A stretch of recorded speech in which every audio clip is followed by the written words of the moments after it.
everyone. So, welcome to episode 1 of the Regulated Pulse podcast. I'm really excited to be joined by Ida and how do you pronounce? Najarian. Mm-hmm. Today, she works in UI UX design and did create the accessibility program at Synovus Bank. So just really excited to get some insights about how accessibility fits in with technology and how that intersects with one of the articles that is on the blog, which is Beyond Compliance, the intersection of AI, inclusive UI, UX, and digital rights. So, thank you for having me. Yes, of course. This is really exciting. So to dive in first, I guess I wanted to talk about like your background, how you got into this space, because I know your undergrad was in art history and was it like French language and culture, or was it literature and French literature? Yeah. So going into that and then transitioning to doing a master's at Georgia Tech, being part of the first cohort for information design and technology. So how did you find yourself in UI UX design? That's a great question. So as you said, I got my my undergrad degrees in French and art history. And my first job out of college, my second job out of college was at Emory University at the Carlos Museum. They have a real gem of a museum there, and it mostly focuses on art for sort of antiquities, so ancient Rome, ancient Greece, ancient Americas. Excuse me, Emory's had a private collection for a long time. And I was working there I worked there for about a year, and then there was a group of grad students who started this project. They were from Georgia Tech, and they were creating a interactive multimedia kiosks, or several kiosks that were gonna go in the museum galleries. And these, we're talking like the era of CD-ROMs and, older language like interactive multimedia. And I just was so compelled with what they were doing, because they were taking objects from the collection and really bringing them to life. So for example, in the Ancient Americas collection, the Carlos Museum has this like pan flute, and it's in the shape of a bat. And so they did this whole sort of piece in the kiosk where you could explore this flute, and they brought in a musician who plays indigenous Mayan music, and so he played some music actually using that flute, and then they had brought in footage of a bat flying through the jungle, who would have inspired the artist who created this this musical instrument, however many hundreds, maybe thousands of years ago. And I was just so compelled by that intersection of technology and what the museum was trying to accomplish. So I was always talking to these grad students, and they were like, you should check out our grad program at Georgia Tech. We think you'd really be a great fit. And it was a brand new program. It was a year old, and I applied and I got in. So, and I continued to work part-time at the museum, but then I started my master's program in 1995 at Georgia Tech in, I think it was called Information Design and Technology. I think today it's Interactive Media is the name of the program. So the program's still around. And when I graduated, it was from that master's program. It was right when the internet was started to hit. So, the first .coms were being set up. There was just an explosion of everyone rushing to get their first website set up. And I was after grad school living in New York. I was working for an interactive digital agency. And then I got, and I was in consulting, and then, from there I went to IBM and various other interactive agencies. And so and at that point in time, if you knew how to use a keyboard, they were like, you've got the job. Not to say that the master's degree from Georgia Tech, didn't help me get my foot in the door, but there was just such a demand for people who understood that world, and it was the right place at the right time. So that's how I got into that. Did it have anything to do with my undergraduate degrees? No. But my undergraduate degree, certainly in art and art history, is what allowed me to meet these people at Georgia Tech. From Georgia Tech at the Carlos Museum at Emory University. That's really cool.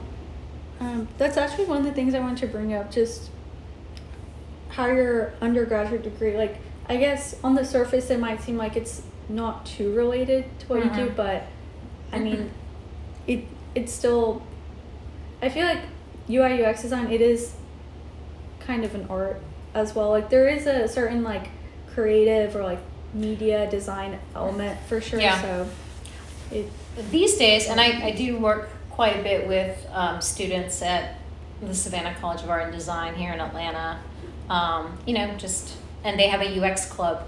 There were no UX majors, but there were people when I graduated. There have been people studying graphic design for quite a long time now. So things like color theory and typography, understanding layout. What is a good layout?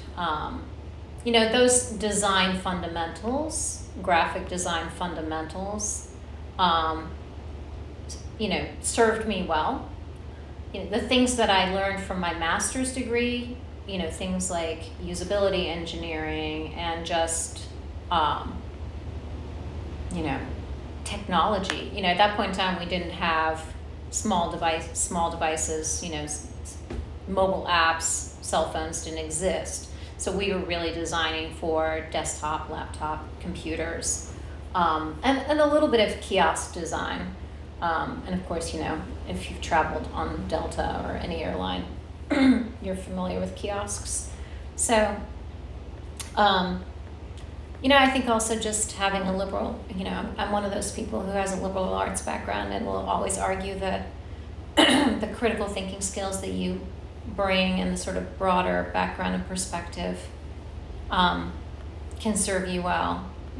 A lot of my job, even just as a white collar professional, is, psychology and a bit of sociology. And if you don't have good writing skills, I work with a lot of technologists who have very poor communication skills, written communication skills. Of course, I think AI will help them out a lot, but I think having that broader perspective and background, helps me in other ways. yeah, that makes a lot of sense. That's kind of what I was thinking as well. I mean, earlier in my major, I was thinking about making it a bachelor's of science instead, because I talked to my advisor about it, and she's like, at that point it was more focused on AI and had a bit of CS in there as well.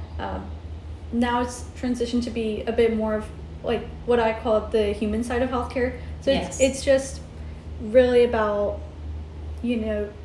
all these aspects that I think are really important. I feel like a lot of people that are going into healthcare professions, I mean, you can definitely benefit from like, psych, sociology, anthropology, just like English, any sort of like humanity discipline that kind of pulls back the curtain and helps you understand that like emotional side and how it fits into society. So that's why I'm really excited to take like multicultural healthcare this fall, but very interesting. Also took like sociology of healthcare last semester, and those are really important just for anyone that even if you're not planning on working in healthcare, and Mm-hmm. I think would be beneficial if you're going into healthcare role just to kind of understand all those components. It's not just about the technicalities that help. Yeah, and I So- think the broader base of knowledge you have, you can be very deep and specialized in, one or maybe two areas, right? But I think having a wide and broad set of skills, you don't have to be deep in all of them. I think just gives you, it just gives you the ability to handle different situations better. You have maybe a broader perspective on things, and in a way, it kind of, I can bring more skills to the table. Not saying that I speak French every day, but just that awareness. I think even it just kind of gives you. I think it's a more valuable perspective. Yeah. Yeah. I think definitely the humanities are like pursuing liberal arts post high school. I feel like that's not as valued because, like, in terms of careers, like you might get paid less or might not, be as much demand versus certain like STEM fields. But I mean, I feel like I can tell, like in college, like the kinds of people you talk to, and then like you can always kind of gauge like their major, Mm-hmm. or always like make sense what they study. But Yeah. like, I have a lot of friends that are like psych majors or like, pursuing similar humanities. So definitely agree. But that's a really cool way to find yourself Yeah. into UI UX design. Well, and also, bringing the human side to, at least in my career, bringing the human side, the, human experience side to technology has ultimately turned out to be more valuable for so many brands, right? There are a lot of brands that have come and gone and they've had an amazing technology maybe behind the covers, and I think Apple's maybe the better example of, yeah, you can make a cell phone, but can you make it usable, user-friendly, beautiful, seamless, easy to, I guess it's user-friendly, easy to use, understandable, I think those are the brands that last. There's been a lot of great technology that's companies that have come and gone because they just didn't do the user experience well. And also maybe they did one part of the user experience really well, but maybe now that you have a website and you have a mobile app and you have maybe stores, or in our case of the bank I work for, bank branches, you have brick and mortar, you have maybe a 1-800 number, you have all of these channels, and if nobody's thinking about, okay, customer A, they call in on the phone, the customer service rep then redirects them, sends them a QR code, which then redirects them to their phone, and then they have to complete some task on the phone, which then will send an email or a text message. If no one's thinking about how the user is traversing, how the person, the client, the customer is traversing, or in your case, the patient, how are they traversing all of those different channels? You could have a great mobile app experience, but if you're in-store, or you get a great in-store experience, but if your mobile app sucks or really falls short, you'll lose people. Or they'll have they won't have a good experience, and you'll hear about it on social media, or if they just walk away and take their business with them. So, yeah, it's become more and more valuable. Definitely agree. Because experience is the differentiator these days with brands. And I say with brands, could be with, hospital, or a medical practice. So, what is the disability or like accessibility certificate you're doing now? So I got into accessibility, like taking a step back, I got into accessibility, I knew about it, as a designer for a long time, and then as a manager, but I'd always been on the sort of periphery of it. And then in my current role, my current organization, my manager asked me, said, "Hey, Ida, would you want to set up the accessibility program?" And I was like, "Sure." And that's when I really got a much deeper understanding of what accessibility is. And then my colleague that joined my team, he has the International Association of Accessibility Professionals CPAC certificate. The CPAC stands for Certified Professional in Accessibility Core Competencies. And I had heard about the CPAC, and I was like, okay, there's no major in accessibility. So this is the closest thing you can get to a, recognized industry, accreditation of any sort. And the International Association of Accessibility Professionals actually has several certifications. Like, they have what's called the WAS, W-A-S, Web Accessibility Specialist Certificate. They've got certifications for developers. I think there's one for mobile app development, one for web app development. So they've got a handful, and they are the best known industry organization that offers these certificates. Not to say that there aren't universities around the country who are also offering some sort of certificate program of their own, but this is the best known industry organization. And I haven't gotten this certificate yet, but I have started, studying for it. And I know, I have several colleagues in the industry who have gotten the certificate. It certainly, I think, helps with, when you're in that job hunting mode, and if you're going to work for a digital accessibility consulting firm, I think that my understanding is the expectation is that you have at least the CPAC certificate. Some of these other ones are more specialized depending on if you're a developer or if you're a tester or whatever. So, and I think there's also a certificate possibly for designers. Like most certifications, well, actually not like most. Some certifications you have to practice in your industry. This is not one of them, but I think it's a way of demonstrating, your commitment to the field, to the profession. So it's just one of those things that now that my kids are grown and flown, I was like, okay, I've got time now to do this. And working in technology, even though I am at this sort of intersection of design and technology, basically I consider myself a technology professional. And in technology, certifications do amount to something. So you'll see people who are certified in, have Salesforce certifications or, AI certifications or more specialized things, and that's pretty common. And in certain roles, it's necessary. That's really cool.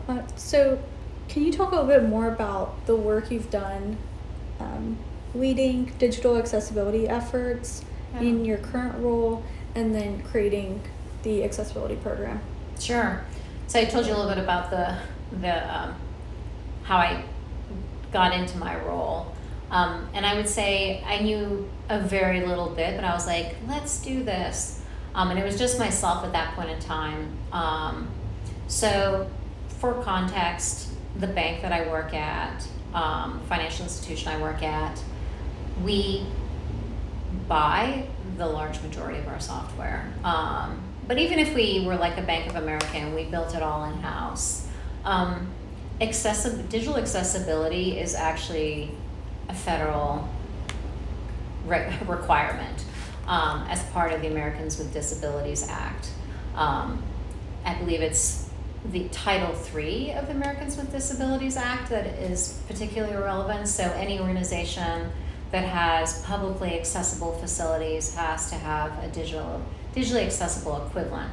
So again, in the context of a financial institution, if you have bank branches, you want to make sure there's handicap parking and doors that are wide enough to allow a wheelchair to come through, and to have teller stations that are not too tall, that your ATMs are accessible for people with,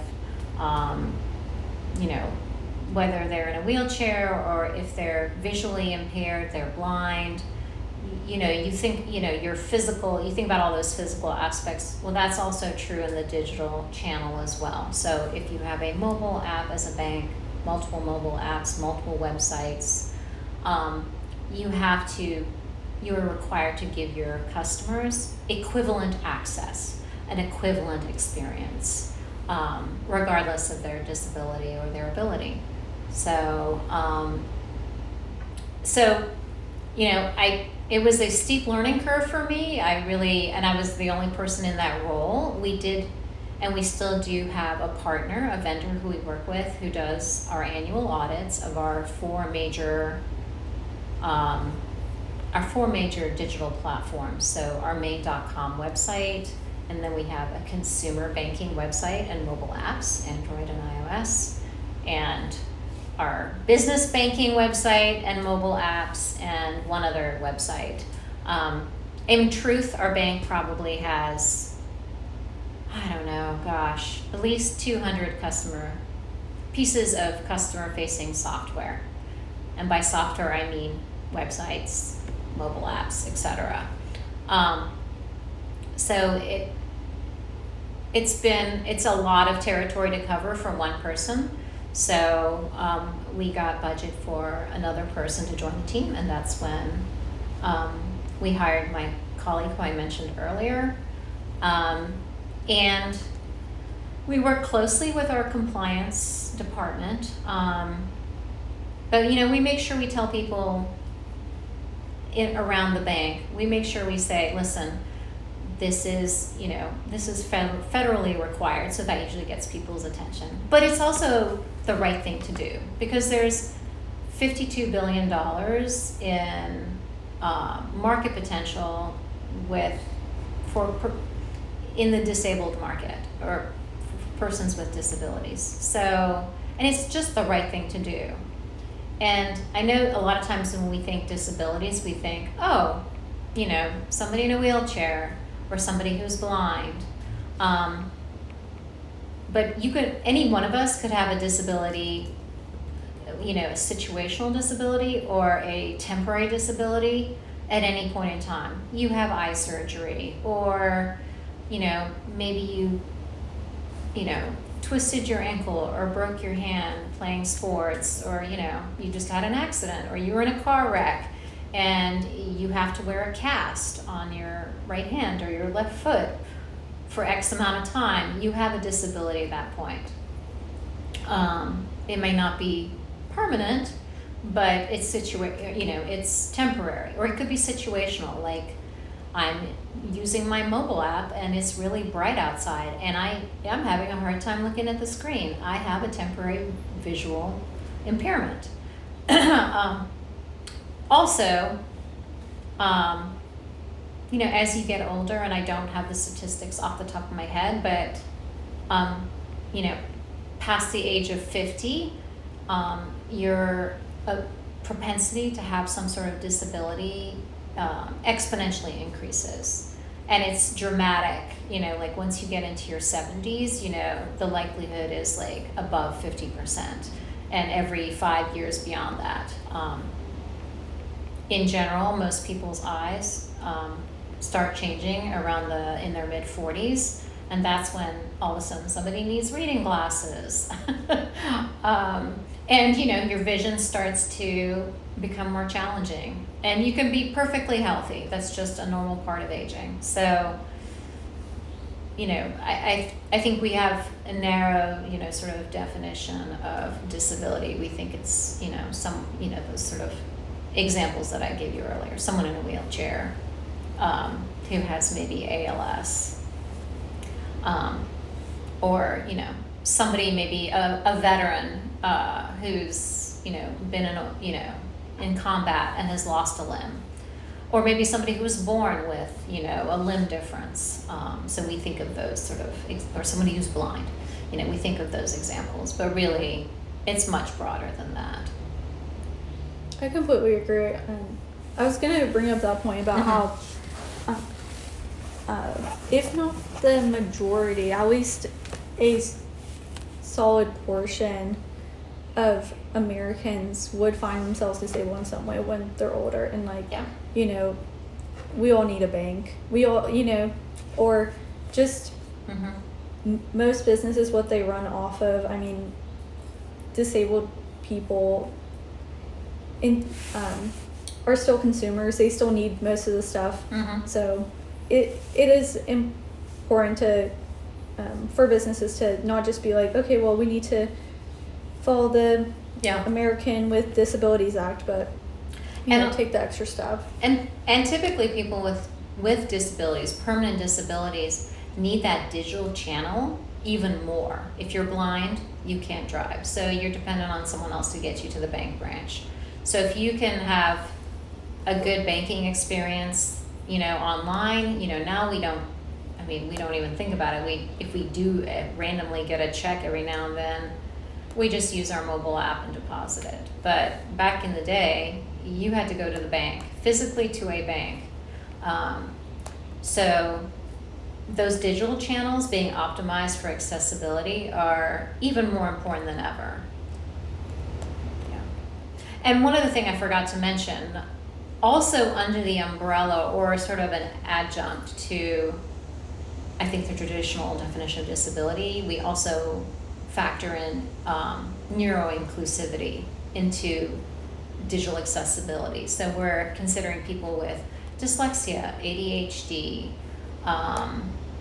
ADD, dysgraphia. I mean, you know, I could probably, you know, rattle off a couple more that don't come to mind right now, but you know, designing for neuro-inclusivity has been a really interesting area for me to sort of learn more about and teach my team members on the UX team about. So, and actually other designers in the organization. So we have instructional designers in our learning and development organization, our department, who create training materials for employees.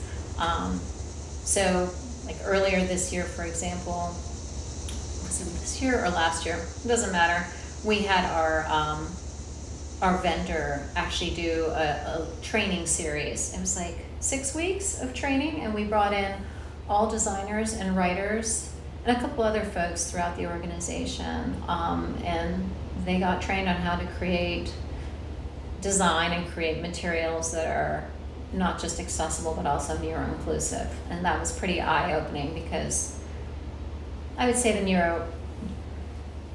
neurodiverse community generally prefers not to think of themselves as disabled.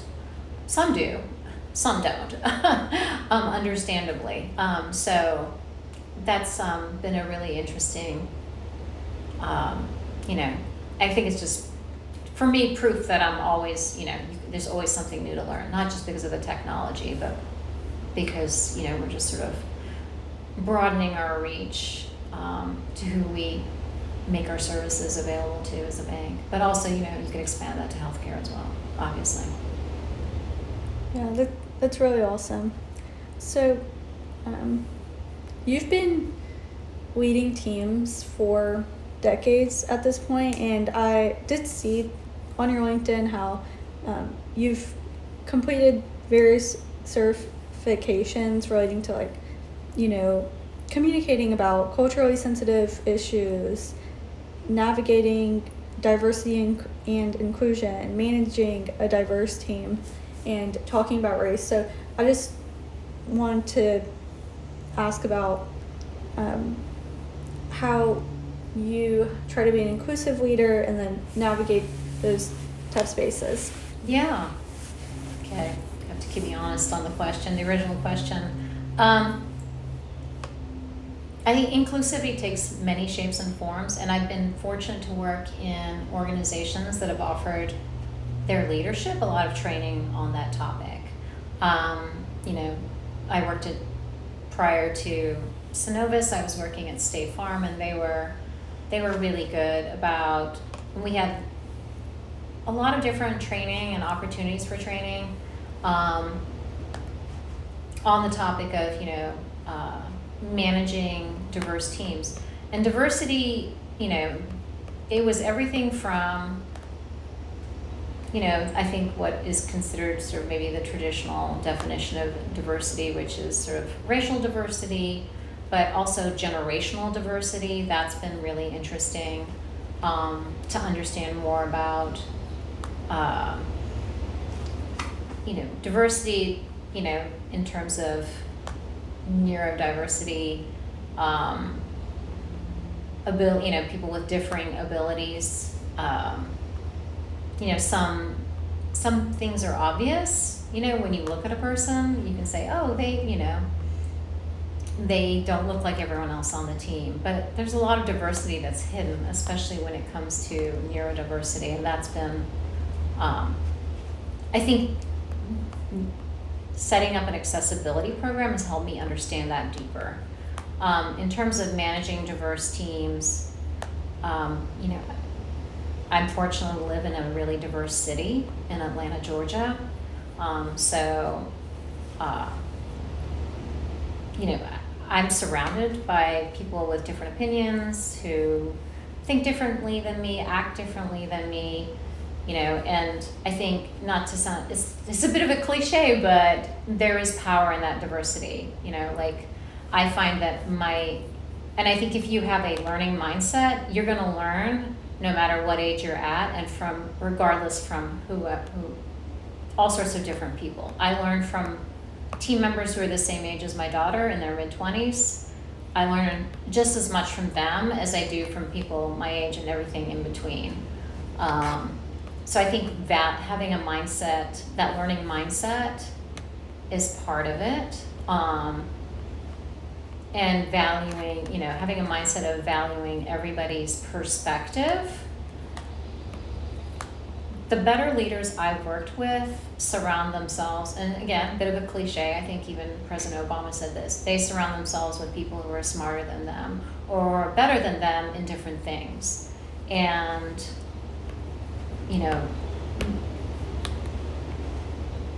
that person could be 20 years younger than you. They could be male, they could be female, they could be transgender.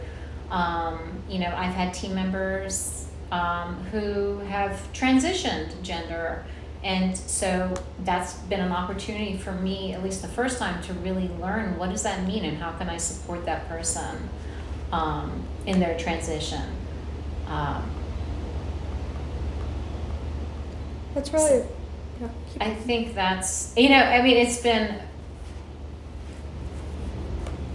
being a manager is being a leader of people, and being a leader of people, my style has always been to lead what's called leading from behind. So I'm supporting in the background. I want people to shine. I want, people to get the credit they deserve. And that's been my leadership style, and that is an evolving, that leadership style is more prevalent these days. When I first started my career, it was very hierarchical leadership culture. It was, kind of like the military. Like, I get my marching orders from my boss, who gets the marching orders from their boss, and there's this hierarchy, and you defer to the people who are higher up than you in the food chain. But the expectation these days, and some of it is a good portion of it's generational, is very different. People who are early career, want to, have a really strong say-so. And I don't think that's a bad thing. I don't think that's a bad thing. And I think that's why sort of traditional hierarchical organizations and institutions are breaking down, is because I think we have seen some success from it, but not always. Sometimes the people who have been around a while or who are older don't have, they might have some wisdom, but they're not bringing in new perspectives. So I think we're stronger for it. And I think also, if I put on my business hat, the bank serves a very diverse, the bank I work for, the organization I work for, serves a very diverse client base, and I want that to be reflected in my team. I want my team to reflect the world around us, not, not just a subset of that. So, are you partially or fully responsible for who joins your team? I have a pretty strong say-so. If I'm the hiring manager and that person's going to report to me, then yes, I have, a pretty strong say-so.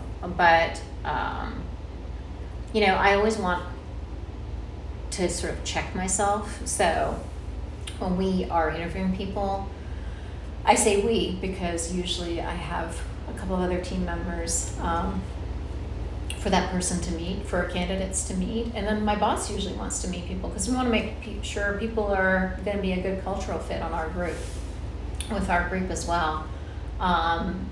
And, I want other members of my team to feel like they have some input into who joins our team.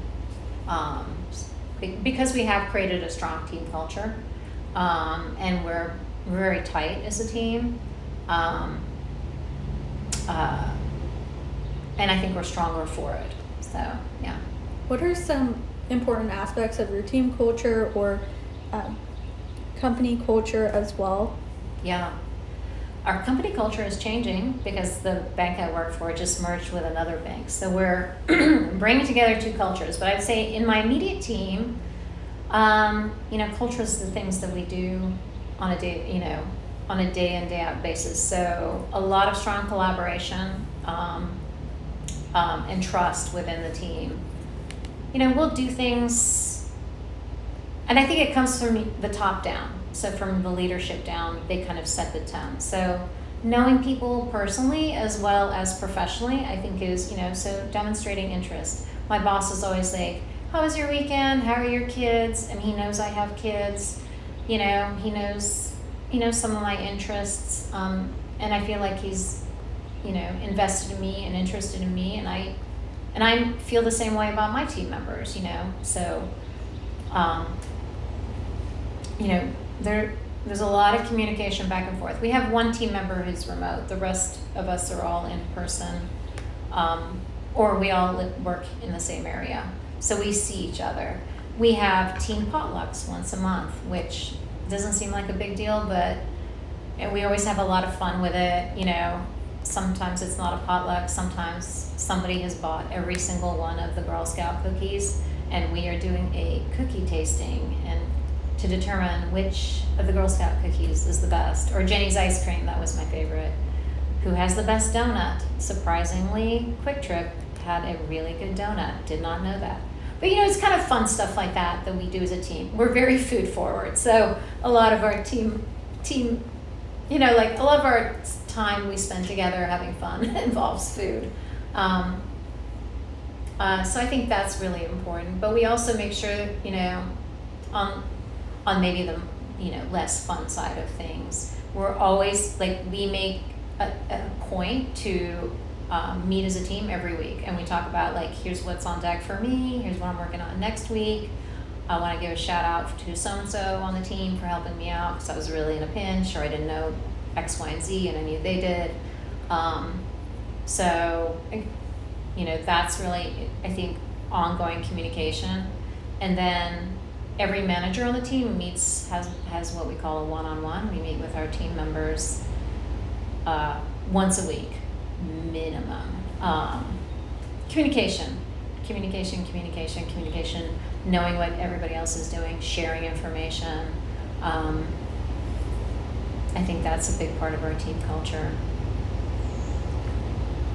That's awesome. Yeah. So, the monthly team follow-ups seem like a lot of fun. Is that something that your organization promotes? Is these kinds of team bonding or Oh yeah. maybe unrelated kind of team gatherings? Yeah, I mean, for sure they definitely support it, are they gonna give us, a budget for a monthly potluck? No, I don't expect them to. But they certainly don't discourage it. Now, I know some teams where, people don't really talk to each other. They talk to their manager once a month, once a week. Everyone's off in their little cave doing their own thing, and I'm like, ooh, they don't really know each other. If you don't know someone, it's, and I'm not a big sports person, but it kind of comes back to, you hear people talk about sports and like team cohesion of a team. Like, the team is just, like, the health of the team is so important to us because I spend more time with these people than waking hours than I do with my kids or when I was married, my spouse, whatever. So I want to like those people and I want to trust them. I want to trust they've got my back. So when I go on vacation, my peers, my team's like, hey, what do you need me to take care of while you're gone? That way there's no, they've got my back. Or just, trust is also knowing that, like, oh, Ida said she would do something for me before the end of the day, and sure enough, before the end of the day, she did. Or if she didn't, she said, hey, I can't get that to you tonight before the end of the day, but I'll get it to you first thing tomorrow morning. That's what trust looks like. And I think trust is really important. And I think, any organization is going to want to encourage all the things that, makes a team stronger. That's awesome. Because then we also perform better as a team, So it's kind of like all that sort of cliche, obvious stuff, but, if you like the people you work with, you trust them, they give you opportunities to grow or do interesting things or be in the spotlight. Your management team, you have an engaged employee group, and engaged employees always always results in happier satisfied customers. That's awesome. So you guys have these kinds of gatherings off the clock then? We'll do it at lunchtime. The challenge with Atlanta is that it's such a big city, to do something off the clock, and people have kids, some people don't have kids. But I will say, in past when I was younger and I was, working with teams that were primarily young and didn't have kids, we did tons of stuff off the clock. In fact, most of my friends, my personal friends, were also my work friends. So, or became personal friends because of work. So, yeah, off the clock for sure. Or, you take dedicated. I will say one thing that we have done as a team every year is we've had what we call an UX day, where we design a day where we bring in speakers, and we'll invite other team members from other departments as well, kind of as guests, but we just have a day to sort of, where we bring in food, and we'll have some sort of design thinking competition or a game or something, almost like a, what do you call them? Oh gosh, I'm blanking on the term.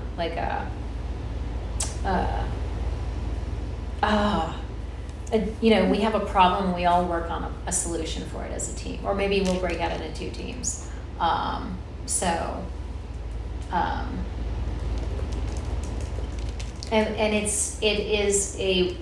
it is during the work day, it is during the work week, and we will invite guests. We've had speakers from Porsche North America, we've had speakers, colleagues who are friends who have been willing to give up their time, from Delta. And it's a day where we don't do any work and we learn something new, and that, somebody on the team will be responsible for talking about trends in UX or design or some aspect of design, like mobile design or accessibility. And it's something we just patch up for ourselves, and we invite people from other departments and they love it and they're like, this is cool. So, and it's kind of stuff you have to do for your, as a leader, you have to think about these things, like, how am I pushing my team to learn more? How do I maintain that learning mindset? How do we have fun? How, our company does have like suites at some of the big stadiums and some of the smaller sporting stadiums. So every now and then, tickets for a game will float by, and so a couple of us will go. Yeah. That's awesome. Leading into my next question, I did see you completed the Leading with a Heavy Heart certificate. So that was really just focusing on honoring your own needs as a leader and then navigating personal and emotional challenges while you're trying to lead others. And I think I might have taken that right after COVID or during COVID. So it was especially relevant. Yeah. So have you been able to like navigate that on days where maybe like you're going through stuff in your personal life? There's a lot of people that are relying on you, and like it's really important how you conduct like your body language or all these like little nuances, and because there might be like more pressure as a leader too to do that kind of stuff because people are kind of watching what you do. That's a great question. I would say yes, on the one hand, you are kind of like, a little bit like the morale and spiritual leader of your team. If you've got a strong team, and you're tight, like you set the temperature and the mood for everybody, right? So if you come in and you're all grouchy and you're upset, that can kind of filter out to people. So you have to be mindful of that. I mean, I think even as a parent, I'm mindful of that. If I'm having a bad day, I'm not gonna, let my kids know, because I don't want them to like be worrying about things, because and I think there's also just the sort of just because you're having a bad day doesn't mean you need to like ruin everybody else's day. As a leader, you do have to be mindful of that. However, I've had some pretty tough times, and I think COVID was especially a difficult time for everyone. But if you personally are just having a tough time, sometimes just sharing, well, depending on what it is, first of all, I will definitely share with my manager if it's something that's sort of crisis level family. Or if I'm just like going through a rough period, I will share that with my manager. And it's usually the conversation sounds like this, like, hey, I just want you to be aware that whatever is going on. So if I seem a little off, or my energy level's not like it usually is, like, and you're concerned, let me know. But I just want you to be aware that I have this thing going on. That's like number one.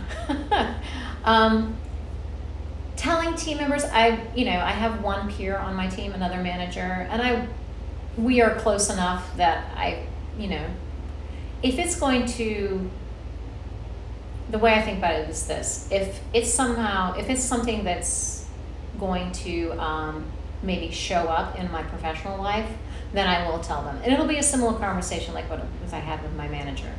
Hey, Brian, it's my peer. I just want you to be aware X, Y, and Z is going on. I might need some days off, or I'm going to be taking next Friday off to deal with this thing. Could you back me up? And then with my team members, that's a little more discretionary. I mean, I have seen leaders, like our CEO of our bank, be pretty vulnerable at times. And I think sharing that vulnerability can be pretty powerful, because it shows, hey, this person's a human being just like you and me. They have problems just like you and me. They have bad days just like you and me. It's not all like Pollyanna and sunshine. But just making sure you don't take out your bad day on that person or your team or other colleagues, I think is very key. So self-awareness, like I can mask pretty well, I can mask pretty well, but if you have sustained stress over a period of time, sometimes you can just snap at someone or be a little spicy in a meeting, and you're like, ooh, just being aware of, yourself and how you're doing, I think is really important. So checking in with yourself. or having a safe person you check in with. Maybe it's my bestie and I call her, at the end of the day and I'm like, I think I just screwed up, or hey, I'm feeling this way about this thing, check me, I think sort of self-regulation, the sort of whatever tactics you have, whatever you have in your tool set to self-regulate, whether it's a good friend, a good colleague, or maybe meditation or whatever. I think acquiring those things, I think, is very helpful. Awesome. Don't know if I answered your question. No, you did. And then the final question is just how you guided your team through a merger, which is stressful, and then also lots of changes, maybe adding in team members as well. Yeah, that's a great question. That sort of similar to what the last question. It is a stressful event because you're bringing two sort of blended family. You're like a blended family. You're bringing two groups of people together. Specifically, we haven't had any new team members on my team, but the things that we make sure we remind people, because we're slammed right now. Like, we have more work than we have hours in the day and team members to do. So everyone's feeling pretty stressed, but reminding people to take care of themselves, so self-care, just reminding people, even just telling someone like, you could take Friday off, like, or half of Friday, like, just cut out at the end of the day on Friday. Especially, like, for example, this coming weekend is 4th of July weekend. So telling my team members to knock off after lunch on Friday is, either I'm, giving them permission to have self-care, or just verbally saying like, hey, don't forget to take your paid time off. Take your vacation time. Take care of yourself. I think that's one thing. People can get really spicy when they're stressed. You see stress behaviors, and people exhibit stress behaviors in different ways. Some people get really spicy. Some people shut down. Some people, are burning the candle at both ends, and you can kind of see it in their face or hear it in their voice, or maybe you can't tell yet. Or maybe the quality of their work's gone down a little bit because they're just cramming so much stuff in.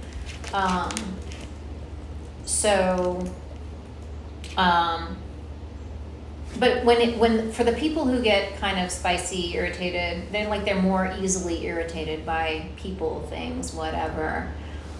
Checking in with them frequently, asking them, taking things off their plate, because not everybody knows. Like, people will say yes, yes, yes, and then all of a sudden they have like 20 things they have to do before the end of the day. So checking in with them as a leader and saying like, hey, what's on your plate?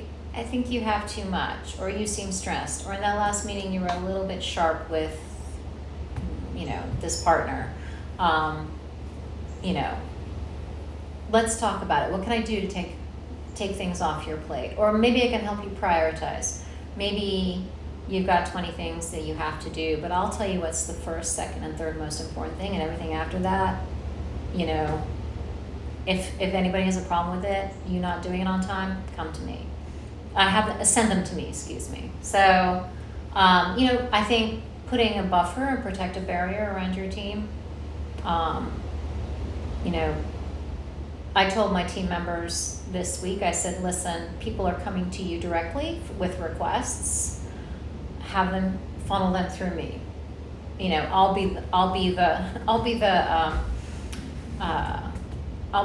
block and tackle for you, and then I will help you prioritize. And but also come to me if you think you can't get this done on time. Let me know. So I think that's something a good leader does, is they buffer. They act as a buffer for their team, especially when things are getting tough. Awesome. Well, it was great having you on the podcast. Definitely got some great insights into not just your work with accessible UX design, but what it means to be a good leader, and how your career has evolved over time as well. So thanks for the opportunity. It was a lot of fun. Of course. Okay.